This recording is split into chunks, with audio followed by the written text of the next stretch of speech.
Kulantuucan saaxiibayaal halkan waa dhaanka wararka ku soo dhawaada wararkii ugu dambeeyay Soomaaliya iyo caalamka qodobada warkeena aad ku daawan doontaan waxaa ka mid noqonaya howlgalkii ugu cuslaa oo ka socda degmada Kaaraan ilaa aagga Minraayo Cumar Finish oo loo xil saaray inuu hubka ka dhigo maleeshiyada taabacsan Muuse Suudi xasan sheekh maxamuud oo cabsi weyn soo wajahday kadib markii ay ka tageen qaar ka mid ah eheladiisa iyo wararkii ugu dambeeyay xaaladda waqooyiga Muqdisho qodobadaas iyo kuwa kale ayaan ku eegaynaa warkeena marka hore saaxiibayaal u diyaar garooba qodobada warka aad daawateen dhammaystiran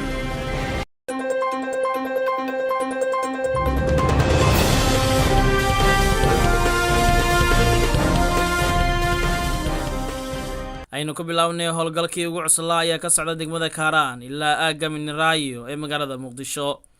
warar kala duwan ayaa ka soo baxaya howlgallo saacadihii ugu dambeeyay ciidamada amniga ee dowladda federaalka ah ay ka sameeyeen degmada Kaaraan ee waqooyiga magaalada Muqdisho ilaa aagga Minraayo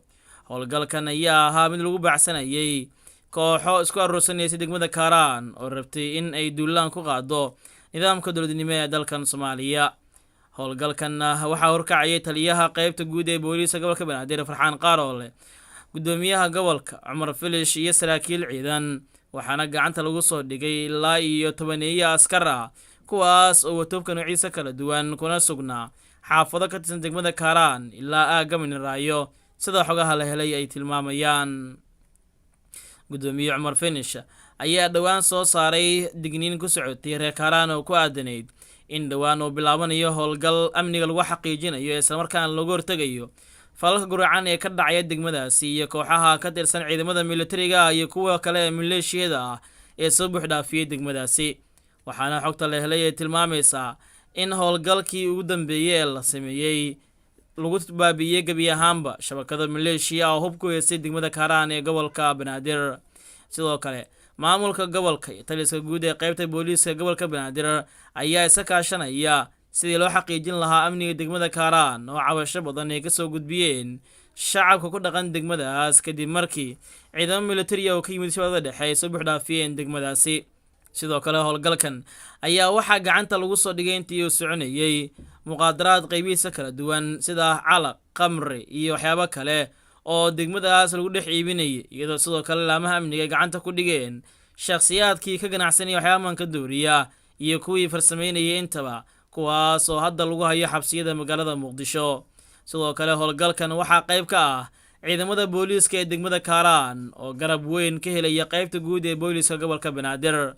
howlgalkan ayaa sidoo kale waxa uu yahay mid lagu xaqiijiyo amniga caasimadan isla markaana lagu hortagayo isku dayo ay wadaan ciidamo ka tirsan militariga Soomaaliya oo taabacsan mucaaradka kuwaas oo howlgal ka wada degmada Kaaraan ee gobolka Banaadir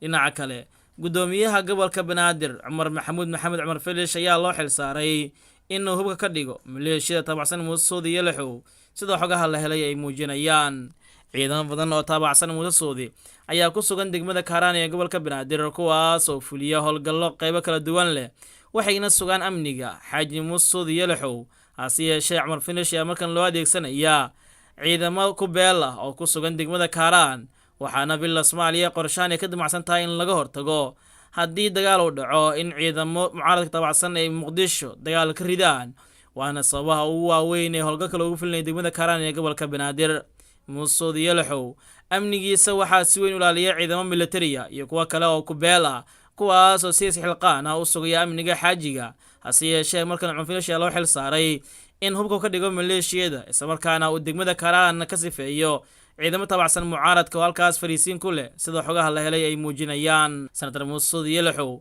waxa uu degan yahay aagga Minraayo halkaas waxa ugu sugan ciidamada fara badan oo wata hubka iyo gaadiidka dagaalka qaybahooda kala duwan isla markaana dhinaca badda iyo xitaa dhanka bariga ilaalo weyn ayuu ku leeyahay Senator Muuse Suudi iyo Lixow wayna adag tahay in si sahlan loo jabiyo ciidamada sandarka ku haysta degmadaasi hase yeeshee howlgalkan ayaa hadda ah mid bilow ah oo la rabo in lagu dhabar jabiyo ciidamo taabacsan Muuse Suudi ee ku sugan degmada Kaaraan ee gobolka Banaadir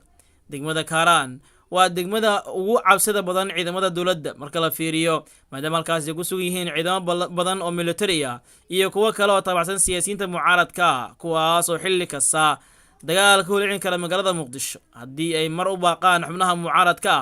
waana sababaha ugu waaweyn ee howlgalka looga soo bilaabay degmada kaaraan laguna sii wadayo ilaa degmooyinka dhan ee gobolka banaadir dowladda madaxweyne farmaajo ayaa feejignaan weyn uga jirta in muqdisho markale dagaal ka qarxo isla markaana lagu dhex arko ciidamo ka tirsan dowladda oo qayb ka mid ah magaalada gacanta u gasha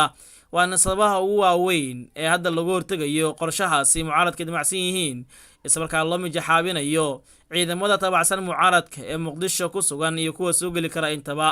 labada shabeelle ee deriska laha muqdisho isha ayaa lagu wada hayaa madaxtooyadana waxay u qorshaysay saraakiil ciidan oo ka hortaga haddii ciidamadaas ay gudaha soo galaan magaalada muqdisho iyadoo dibaba taliyaha ciidanka dhulka ee xoogga dalka Soomaaliyeed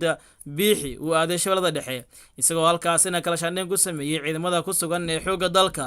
kuwa taabacsan dowladda madaxweyne farmaajo waxaa lagu reebay amniga magaalooyinka halka ciidamada kale ee macna taabacsan iyagana loo diray howlgallo duurka ah iyo meelaha fog ee gobolka shabeellada dhexe iyo shabeellada hoose waana sababaha loo kala mashquulinayo ciidamada mucaaradka heli karaan xilli kasta taas oo ka dhigan in hadda la wiiqayo awoodda ciidamada mucaaradka ee soo geli kara gudaha magaalada caasimadda ah ee muqdisho dhinaca kale xasan sheekh maxamuud ayaa cabsi weyn soo wajahday kadib markii ay ka tageen qaar ka mid ah aaladiisa iyadoo la sheegay madaxweynihii hore ee Soomaaliya in hadda amnigiisa ay sugayaan ciidamo yar oo ku beela sida xogta la helay ay muujinayso